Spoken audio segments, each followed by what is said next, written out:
Friends, బీజేపీలోకి RK రోజా, తీవ్ర టెన్షన్లో జగన్. ఈ విషయాలను తెలుసుకునే ముందు వీడియో మీరు కంప్లీట్గా చూడండి. అప్పుడు మీకు కంప్లీట్ ఇన్ఫర్మేషన్ ఏంటో అర్థమవుతుంది. అదేవిధంగా చాలామంది వీడియో చూస్తున్నారు కానీ సబ్స్క్రైబ్ చేసుకోవడం మాత్రం మర్చిపోతున్నారు. దయచేసి సబ్స్క్రైబ్ చేసుకోండి. సబ్స్క్రైబ్ చేసుకోవడం వల్ల నేను చేసే ప్రతి ఒక్క అప్డేట్ మీరు ముందుగానే పొందగలుగుతారు. అదేవిధంగా చాలామంది లైక్ చేయడం మర్చిపోతున్నారు. దయచేసి లైక్ చేయండి. లైక్ చేయడం వల్ల ఈ ఇన్ఫర్మేషన్ అనేది మనం చాలామందికి రీచ్ చేసిన వాళ్ళు అవుతాం. ఇంక లేట్ చేయకుండా వీడియోకి వెళ్ళిపోతాం. ఫ్రెండ్స్, తెలుగుదేశం పార్టీలో ఉన్నప్పుడు తనపై చంద్రబాబు నాయుడు కుట్ర చేశాడంటూ వైఎస్ఆర్ కాంగ్రెస్లో చేరింది రోజా.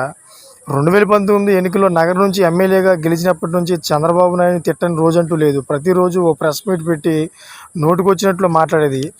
ఇలాగే 5 ఏళ్ళు కొనసాగింది. ఇది ఎప్పుడైతే చంద్రబాబు నాయుడు అరెస్ట్ అయ్యారో ఆ రోజున ఆమె రాకెట్లు కాల్చి మరీ సెలబ్రేషన్ చేసుకుంది.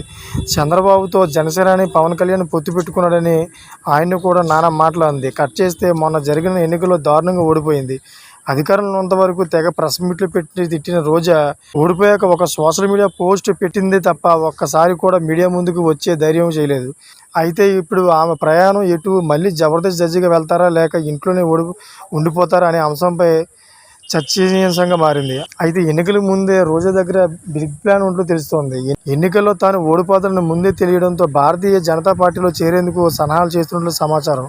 ఒకవేళ భారతీయ జనతా పార్టీలోకి రానిచ్చే అవకాశం లేకపోతే తమిళనాడులోని డిఎంకే పార్టీలో చేరే అవకాశం ఉన్నట్లు కూడా వార్తలు వస్తున్నాయి. 6 నెలల క్రితం రోజా భర్త సెలవుమణి తమిళనాడు ముఖ్యమంత్రి ఎంకే స్టాలిన్ కూడా కలిశారు. Thank for watching friends.